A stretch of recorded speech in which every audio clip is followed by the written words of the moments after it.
Hello everybody, welcome to my channel Tansuman Classes and I am Suman ma'am. Welcome to all. So today we read chapter number 3 class 7 history the Sultanate period. जैसा कि हम सल्तनत period के बारे में पढ़ रहे थे कि किस तरीके से जो कि पहले गुलाम वंश की स्थापना हुई थी, द डांसिटी ऑफ स्लेव डांसिटी, जो कि 1206 से 1290 तक चली और इसके जो फाउंडर थे, हालांकि कुतुबुद्दीन ऐबक जो कि गुलाम थे, है ना, स्लेव डांसिटी के, उन्होंने स्थापना करी थी, लेकिन फाउंडर जो है वो इल्तुतमिश को ही माना जाता है, क्योंकि कुतुबुद्दीन ऐबक है वो सिर्फ एक लाख बख्श के नाम से जाना जाते थे और ये इन्होंने जो मोहम्मद गौरी से जो हासिल करी थी ये जो सल्तनत है वो उसको वास्तव में गुलाम ही बन के रहे, वो बस उन्होंने संभाला था। लेकिन जो सल्तनत पीरियड अगर हम पढ़ते हैं तो गुलाम वंश में फाउंडर हम इल्तुतमिश को ही मानते हैं, ठीक है। अब उसके बाद अगर हम पढ़ते हैं गुलाम वंश के बाद में, स्लेव डांसिटी के बाद में हम पढ़ते हैं खिलजी डांसिटी। अब खिलजी डांसिटी जो है वो 1290 से लेकर 1320 तक चली। अब यानी 30 साल तक इन्होंने शासन किया। अब 30 साल तक इन्होंने अगर शासन किया, जो जो थे खिलजी जो थे, अब इसमें क्या था, जलालुद्दीन जो खिलजी है वो फाउंडर माने जाते हैं, ठीक है। लेकिन सबसे मजबूत अगर हम बात करें तो अलाउद्दीन खिलजी थे, जिन्होंने कि बहुत इम्पोर्टेंट काम किए और ये बहुत ही इफेक्टिव रूलर थे। इन्होंने साथ ही साथ में आसपास के जो गंगा और जो यमुना के क्षेत्रों को तो जीता ही जीता, इन्होंने सारे इंडिया में अपना अधिकार कर लिया था, ठीक है। और इन्होंने क्या किया, इन्होंने मार्केट पॉलिसी अपनाई, इन्होंने दाग सिस्टम चालू करा, कैश तनख्वाह देना चालू करा था अपने सैनिकों को, और स्ट्रिक्ट चेक सिस्टम भी लगा दिया था, जो कि इन्होंने स्पेशल टैक्स भी लगाए थे घराई और चराई के नाम से। सैनिकों का पेट भरने के लिए इन्होंने गंगा और यमुना के जो बीच का जो फर्टाइल लैंड था वहाँ से इन्होंने 50% पैदावार एज ए टैक्स लेना चालू कर दिया था। यानी पैदावार का जो एग्रीकल्चर, जो भी पेसेंट, जो भी किसान होता था, उससे उसकी ज़मीन का 50% एज ए टैक्स हिस्सा लेना शुरू कर दिया था। अब जो खिलजी वंश है उसमें खुसरो मलिक जो हैं वो कोई खास नहीं कुछ कर पाए और इनको तुगलक वंश के गयासुद्दीन तुगलक ने इनको हराया और सारी सल्तनत अपने हाथ में ले ली, ठीक है। अभी तक हमने ये पढ़ा था। So before this start the video, please like and subscribe my channel and press the bell icon also. So today we read Tughlaq dynasty. अब जो तुगलक डांसिटी अगर हम पढ़ते हैं, तुगलक वंश के बारे में अगर हम पढ़ते हैं, तो इसमें हम सबसे पहले पढ़ेंगे गयासुद्दीन तुगलक। अब गयासुद्दीन तुगलक है, इन्होंने तो क्या किया, 100 ईयर्स क्लोज टू, यानी इन्होंने काफ़ी लंबा टाइम तक शासन किया। ही produce a powerful सुल्तनत, Mahmood bin Tughlaq और फिरोज शाह तुगलक। यानी महमूद बिन तुगलक जो थे वो भी काफ़ी स्ट्रांग थे और फिरोज शाह तुगलक को भी हम काफ़ी स्ट्रांग मानते हैं। लेकिन मोहम्मद बिन तुगलक अगर हम बात करें तो इसको हम थोड़ा कंफ्यूज रूलर्स मानते हैं, ठीक है। इतिहास में हिस्टोरियंस इसे बेवकूफ़ और पागल भी बोलते हैं। अब वो ऐसा क्यों बोलते हैं, इसके बारे में हम रीड करते हैं। तो गयासुद्दीन तुगलक जो हैं, इन्होंने 1213 से 1320 से लेके 1325 तक इन्होंने शासन किया और ये सबसे पहले क्या थे, डांसिटी के रूलर थे। जैसा कि बताया जाता है कि इनके हाथ में, अच्छा इनके क्या है, रिलीजियंस भी काफ़ी थे, है ना, तो इनको आगे बढ़ने में काफ़ी जोर आया, ठीक है। अब इनके जो बेटे हैं, है ना, मोहम्मद बिन तुगलक, उन्होंने कैसे एक शासन हाथ में लिया, उसकी बात अगर करें तो मोहम्मद बिन तुगलक जो हैं वो सेना के लिए काफ़ी सहायक भी थे। हालांकि सैनिकों के लिए इन्होंने गैरसिन शहर भी बनाने की बजाय दिल्ली जो है उसी को ही खाली करवा दिया था। जैसा कि हमने पहले बात करी थी कि जो खिलजी वंश है, जो अलाउद्दीन खिलजी हैं, इन्होंने अपने सैनिकों के लिए गैरसिन शहर बनवाए थे, यानी अपनी सेना के लिए एक शहर बनवाया था। लेकिन मोहम्मद बिन तुगलक है, इसने शहर बनाने की बजाय दिल्ली को ही खाली करवाया और सैनिक छावनी बना दी और साथ ही साथ पुराने शहर के निवासियों को दक्षिण में बनी नई राजधानी दौलताबाद भेज दिया। इनकी सबसे बड़ी गलती इतिहास में यही मानी जाती है। और सेना को खिलाने के लिए, यानी सेना का पेट भरने के लिए भी इन्होंने क्या किया, हालांकि अलाउद्दीन खिलजी के जैसे इन्होंने भी टैक्स लगाए थे, लेकिन इनकी किस्मत खराब थी कि उस समय अकाल पड़ गया, सूखा पड़ गया। ठीक है, अब नकद वेतन इन्होंने भी चालू करा था, जैसा कि अलाउद्दीन खिलजी ने नकद वेतन है ना, जो कैश सैलरी होती है वो देने लग गए थे। लेकिन अब जो मोहम्मद बिन तुगलक है, इन्होंने कागजी मुद्रा बना दिया, यानी पेपर में देना शुरू कर दिया। अब इसमें क्या है, सोने चांदी जो है वो लोग अपने घर में संभाल के रखने लग गए। अब लोगों को इस मुद्रा से भरोसा भी उठ गया था, जो कि सुल्तान के द्वारा चलाई गई थी। और साथ ही साथ में अब कश्मीर पर भी इन्होंने आक्रमण कर दिया, जो कि पूरी तरह से असफल रहा। और अंत में क्या हुआ, इनको अपने डिसीजंस वापस लेने पड़े, इनको अपनी मुद्रा वापस लेनी पड़ी।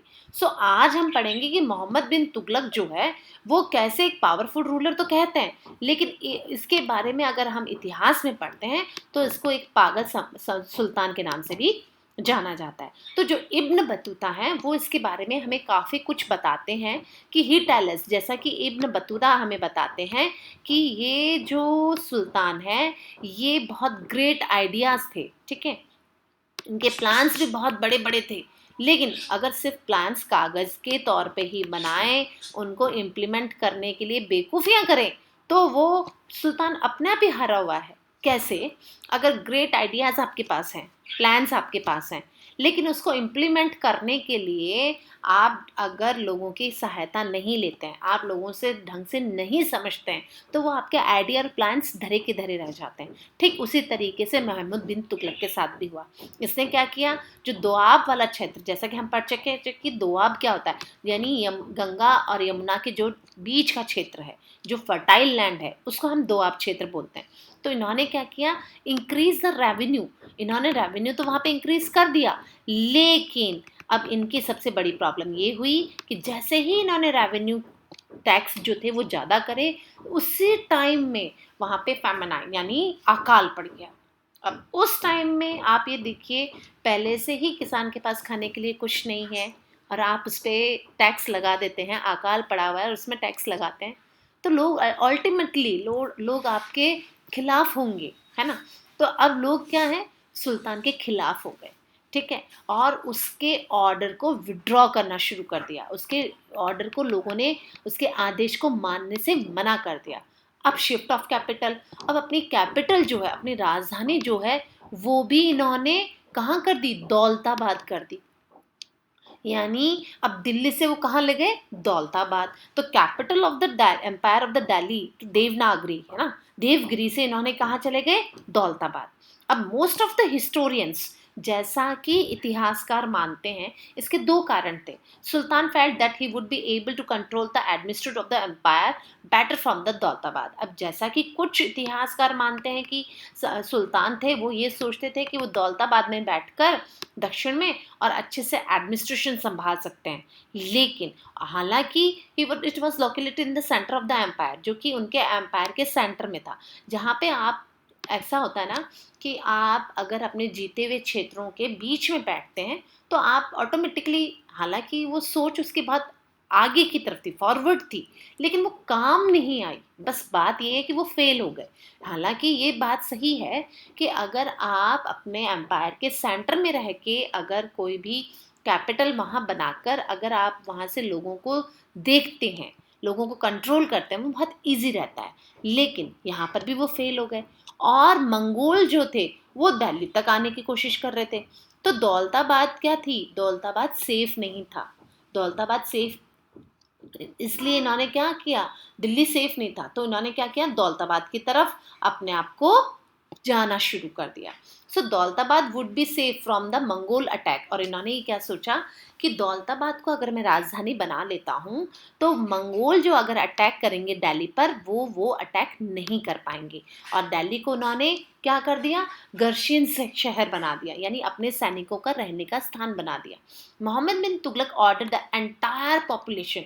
अब महमूद बिन तुगलक ने क्या किया, अपने जो एंटायर, जो वहाँ की जो लोग थे, उनको शिफ्ट करने के लिए बोल दिया। और कहाँ शिफ्ट करने के लिए बोल दिया, उन्होंने शिफ्ट करने के लिए बोल दिया दौलताबाद, यानी अब आप पूरी जो वहाँ के लोग हैं वो कहाँ चले जाए, दौलताबाद।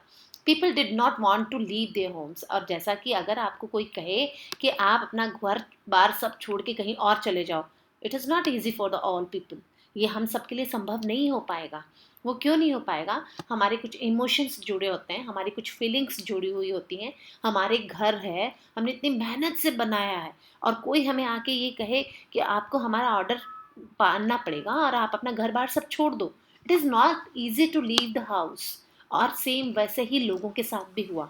लोगों को लगा कि हमारे इमोशंस ना, जानवर जो हैं, खेत हैं, ज़मीन जो है, घर है, सब छोड़ के हम एक नई जगह चले जाएं क्योंकि राजा को लग रहा है। It is not easy.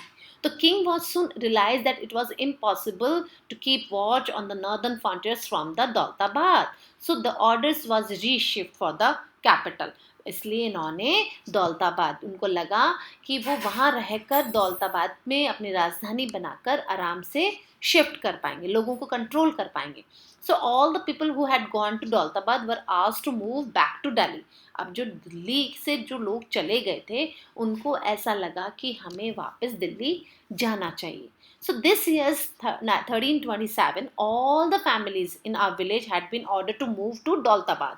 Write an account of the decision of the taking place in your house in the village regarding this. So describe the difficulties you faced during the long journey. अगर हम आपको बोल देते हैं, अगर मानो कि आपको उस समय बोल दिया जाता कि आपको आपके घर बार सब छोड़ के जाना है, तो आपको कैसा फील होता, आप कौन कौन से डिफ़िकल्टीज फेस करते, ये आपको ज़रूर लिखना चाहिए। इमेजिन करिए अगर आपके साथ ऐसा होता तो आई थिंक नॉट पॉसिबल, है ना। अपने घर को छोड़ना तो बहुत मुश्किल बात होती है हर किसी के लिए। अब introduction of the token currency, इन्होंने क्या किया, टोकन करेंसी को लेना शुरू करा, उसको बनाना शुरू करा। ये भी एक इनकी सबसे बड़ी कमी थी। क्या कमी हुई? मोहम्मद बिन तुगलक टोकन इंडस्ट्री जो करेंसी थी उसको इंट्रोड्यूस कर दिया। ठीक है, कब करा इंट्रोड्यूस? 1329 में, यानी 1329 में इन्होंने एक नया टोकन जो था करेंसी उसको इंट्रोड्यूस कर दिया। अब ये क्या था? To the shortage of silver during this period. क्यों किया? क्योंकि इस समय जो चांदी थी उसकी थोड़ी कमी महसूस हो रही थी, क्योंकि लोगों ने घरों में दबाना शुरू कर दिया था। So sultan decided to mint coins of brass and copper for day to day use. तो सुल्तान ने क्या सोचा कि अगर हमारे पास सोने यानी चांदी के टकों की, चांदी के पैसों की कमी पड़ रही है, तो why we don't use brass and copper, यानी हम जो तांबे और जो कांसा है उसका क्यों ना यूज कर ले सिक्के ढालने के लिए। These coin had to the same value as per silver coin, यानी सिल्वर कॉइन के बराबर ही उसकी वैल्यू मानी जाएगी। लेकिन for that they could be exchange for the silver coin that any time from the royal territory, और वो कभी भी अगर उनको ऐसा लगता है तो वो सिल्वर देकर भी चेंज करा सकते हैं। सो Mohammad however failed to check the illegal minting of coin। लेकिन अब जो मोहम्मद हैं वो इसको चेक करने में फेल हो गए। क्यों फेल हो गए? अब भाई जो बहुत सस्ता जो धातु है, सस्ता मेटल है, वो लोगों के घर में इजीली मिल रहा है, कॉपर और ब्रास, तो उसको लोगों ने क्या किया, लोगों ने अपने घरों में ही उसको बनाना शुरू कर दिया। अब जब लोगों ने अपने घर में बनाना शुरू कर दिया तो इजीली अवेलेबल होता था, तो लोगों ने क्या किया, अपने घर में मिंटिंग करना शुरू कर दिया।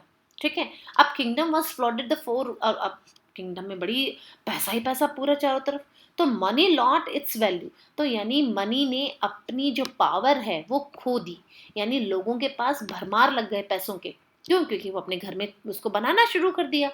अब क्या आया, sultan had gave silver coin exchange of even forget coin, यानी अब जो सुल्तान था उसको सिल्वर कॉइन एक्सचेंज में देना पड़ गया। सो द टेरिटरीज दस बिकेम एम्प्टी। अब जो इतना पैसा लोग छाप चुके थे अपने घर में, लोग जो मेल्ट करके बना चुके थे, अब सुल्तान जब उन कॉइन से परेशान हुआ तो उसने क्या कहा कि आप आओ हमें अपने सिक्के दे दो, चांदी के ले जाओ, तो खजाना भी खाली हो गया। So the experiment was soon withdrawn, और इस एक्सपेरिमेंट को उनको विड्रॉन करना पड़ा। एंड बर्नी रॉड, और बर्नी जैसा कि अपनी किताब में लिखते हैं कि ये उनका सबसे बड़ा गलत डिसीजन था, क्योंकि ब्रॉन्ज कॉइन्स रोज लाइक माउंटेन्स नियर तुगलकाबाद, और जो ब्रॉन्ज के कॉइन्स थे वो तुगलकाबाद में पहाड़ की तरह लग गए थे, इतने लोगों ने बनाने शुरू कर दिए थे। अब आप ये देखिए कि किस तरीके से नॉर्दर्न जो टाइम था, नॉर्दर्न जो फ्रंटियर सुल्तान का, मोहम्मद बिन तुगलक का, उसने अपनी सेना कहाँ भेजी? कांगड़ा रीजन में भेजी, जो कि आज का हिमाचल प्रदेश है। लुक एट दिस, ये वाला एरिया, ठीक है। अब आप अगर इसको देखें, देखिए देवगिरी, दौलताबाद, अब आप कहाँ दिल्ली से दौलताबाद अपनी राजधानी बनाते हैं, ठीक है। फिर आप ये सोचते हैं कि हम कश्मीर को भी जीत लें, इस एरिया को भी जीत लें। अब इसको जीतने के लिए क्या किया? आफ्टर द एक्सनिंग द रीजन, है ना, एनेक्सिंग जब रीजन उन्होंने किया, आर्मी प्रोसीड टूवर्ड्स तिब्बत। अब इन्होंने हिमाचल प्रदेश को तो अपने अधिकार में कर लिया, लेकिन अब जब जैसे ही तुगलक ने अपनी सेना जो भेजी थी, इसने हिमाचल प्रदेश को जैसे ही एनेक्स किया, एनेक्स करने के बाद तिब्बत की तरफ जब ये गए, तो वहाँ पे इनको बहुत बड़ी कैजुअलिटीज़ का सामना करना पड़ा, बहुत बड़ा इनको मुकाबला करना पड़ा। और वो क्या था? So the expand the empire. अब इसमें क्या था कि annex and into however the expansion, okay, to expand the empire. Mohammad bin Tughlaq ने काफ़ी कोशिश करी थी अपने जो एम्पायर है उसको एनेक्स, उसको बढ़ाने की। तो उसने क्या किया? लार्ज आर्मी खड़ी कर दी, ठीक है। लेकिन अब जब लार्ज आर्मी आपने खड़ी कर ली है साहब, आपको पैसा भी तो देना पड़ेगा सेना को, है, उसको वेपन भी देना पड़ेगा, ठीक है, उसको वार सप्लाईज भी देनी पड़ेंगी। तो soldiers were also given 1 year salary in advance as in incentive. तो उसने क्या किया? अपने सेलर्स को जो तनख्वाह देते हैं, अब उसको क्या कर दिया? इंसेंटिव के तौर पर पहले ही देना शुरू कर दिया, ठीक है। अब सैलरी एडवांस में दे देगा कोई, तो भाई दूसरा काम क्यों करेगा, ठीक है। तो उसने क्या किया? अपने जो सैनिक थे इसको उन्होंने तनख्वाह देनी शुरू कर दी एडवांस में। तो अब क्या? however the expedition was withdrawn because of the difficulties in the army would face as a alien hand and the soldiers so required for disbanded, ठीक है। अब मोहम्मद बिन तुगलक जो है वो बहुत अनपॉपुलर था लोगों में, उसकी स्कीम्स जो थी वो अनपॉपुलर हुई। He lost the trust of the nobles, उसने साथ ही साथ में वहाँ के जो नोबल्स थे उनका भी ट्रस्ट खो दिया था, जो उलेमास थे उनका ट्रस्ट खो दिया। अब लोग उस पर विश्वास करना बंद कर दिया। And the sultans were unable to control his empire effectively, यानी अब सुल्तान का वहाँ पे एम्पायर में इफेक्टिवली काम नहीं हो रहा था। लोग रिवॉल्ट करना शुरू कर रहे थे, और ये रिवॉल्ट कहाँ कहाँ पे हो गए? ये हो गए बंगाल, गुजरात, वारंगल में, ठीक है, जो कि अब पावरफुल किंगडम बन गए थे। और विजयनगर और भामी, जैसा कि साउथ इंडिया में है, वहाँ पे भी लोग इसके अगेंस्ट खड़े हो गए। तो you will read about in the next chapter, ये सब आप नेक्स्ट चैप्टर में पढ़ेंगे कि किस तरीके से जो पावरफुल किंगडम थे विजयनगर और बहमी, ये किस तरीके से पावरफुल बने when the time of Mahmud bin Tughlaq. अब फिरोज शाह तुगलक जो है, अगर हम बात करें फिरोज शाह तुगलक की, तो फिरोज शाह तुगलक मोहम्मद बिन तुगलक के बाद आए, और इन्होंने क्या किया? 1351 से 1388 तक शासन किया। जैसा कि बात करते हैं अगर फिरोज शाह तुगलक की, तो ये महमूद बिन तुगलक के कज़न थे, और ये भी चाहते थे, सपोर्ट चाहते थे नोबल्स और उलेमास का, कि ये इनको आराम से रूल करने दे, पीसफुली रूल करने दे, because he gave the big iqtas. इसने जो मोहम्मद बिन जो फिरोज शाह तुगलक हैं, इन्होंने नोबल्स को और उनके बच्चों को बहुत बड़े बड़े इख्तास दे दिए थे, बहुत ज़मीनों के बड़े बड़े टुकड़े दे दिए थे, which were made hereditary. So upon the death of the noble his iqta would passes on to his son, जो कि उसके बेटे को पास ऑन हो जाएगा। To please the ulemas he ruled according to the Islamic law, और उसने इस्लामिक लॉ के अकॉर्डिंग वहाँ पे शासन किया। अब इसमें क्या था? As a result nobles and ulemas grow very powerful. अब जैसा कि अगर हम बात करें फिरोज शाह तुगलक की, तो वो चाहता था कि वो आराम से शासन कर सके, तो उसने क्या किया? वहाँ के जो उलेमास थे, जो धर्म गुरु, काफ़ी जो वहाँ पे लोग थे उनको, और जो जो बड़े बड़े ज़मीनें रखते थे, इख्तास दे दिए उनको, ठीक है। अब जैसे ही उसने इख्तास दिए, तो अब क्या था कि अगर फादर ख़त्म हो जाता है तो उसके बेटे पास भी वो ज़मीन रहेगी। अब जैसे ही बेटे के पास ज़मीन आई, उनकी ताकत बढ़ती गई और वहाँ पे फ़िरोज़ शाह तुगलक को कहीं न कहीं झुकना पड़ा। So as a reformer, Firoz Shah Tughlaq was very successful. He built many canals. अब आप ये देखिए, लेकिन अगर फ़िरोज़ शाह तुगलक की बात करें तो इसने काफ़ी डेवलपमेंट भी किया। वो कैसे? इसने बनाए हॉस्पिटल, टैंक्स, वेल्स लोगों के लिए, रेस्ट हाउसेस भी बनाए थे, and he founded a new town such as Jaunpur, Firozpur, Firozabad, Hisar Firoz, यानी इसने नए शहरों का भी, नए टाउन्स जो थे उनको भी बनवाया। And he set many educational institute, और साथ ही साथ इसने एजुकेशनल इंस्टीट्यूट का भी निर्माण कराया, जो कि संस्कृत वर्क काम करते थे। संस्कृत की बुक को इन्होंने पर्शियन और अरबिक लैंग्वेज में लिखवाया ताकि लोग वहाँ पे उस किताबों को पढ़े। So after the death of Firoz Shah Tughlaq, अब फिरोज शाह तुगलक की बात अगर हम बात करें तो कोई बड़ा सुल्तानत जो पीरियड था वो ऐसा कुछ खास आया नहीं। लोग इंडिपेंडेंट हो गए, लोग छोटे छोटे जो थे, जो आसपास के जो लोग थे, उनमें आपस में एम्पायर ब्रोकअप हो गए और इंडिपेंडेंट रीजन जो थे वो लोग काम करने लग गए। ठीक है, अब इसमें क्या था, जो दिल्ली और दिल्ली के आसपास के एरिया था, है ना, वहाँ पर उनकी ताकत जो थी सुल्तान की, है ना, वो कमजोर पड़ने लग गई थी। ठीक है, अब उसी वक्त क्यों ना तैमूर आ जाए। ठीक है, अब तैमूर कब आए? 1398 में। अब जब तैमूर भारत में आया, सो द मंगोल रूलर, अब ये कौन था? द मंगोल रूलर तैमूर, है ना। अब भाई ये भारत में आ गया। जब ये भारत में आया तो इसके भारत आने से क्या हुआ? इसके भारत आने से काफी कुछ बदलाव हुआ, और इसने क्या कर दिया 1398 में, जब ये तैमूर, लुक एट दिस, है ना, मंगोलियन था ये, तो लार्ज एम्पायर सेंट्रल एशिया इसे अपने हाथ में ले लिया, and he invented India and attack the looted Delhi, और दिल्ली पे लूट मारी इसने खूब, and his army massacres thousand of peoples with the loot of the collected and beautiful, and साथ ही साथ में his capital Samarkand was elegant buildings, places and mosque, और इसने अपने वहां जाकर खूब ही क्या किया, बड़े बड़े मस्जिद बनवा दिए, बड़ी बड़ी बिल्डिंगें बनवा दी, हमारा ही पैसा लूट कर ले जाकर। ठीक है, इसने किसको बनाया? समरकंद को अपनी कैपिटल बनाया। ठीक है, और फिर इसने बिफोर लिविंग दिल्ली, लेकिन जब वो दिल्ली से गया वापस, Mongolian Timur appointed Khizr Khan as a deputy in India, और ये खिज्र खां को यहाँ इंडिया में छोड़ के गया, अपॉइंट कर दिया था इसने। और खिज्र खान क्या कहलाया? पहला सैयद रूलर कहलाया। यानी सैयद वंश का जो, अगर हम बात करें, सैयद वंश की बात करें तो सबसे पहले कौन था? खिज्र खां। तो खिज्र खां को लोदी इंडिया में क्या बना के गया? यहाँ पे एज डिप्टी इन इंडिया बना के चला गया।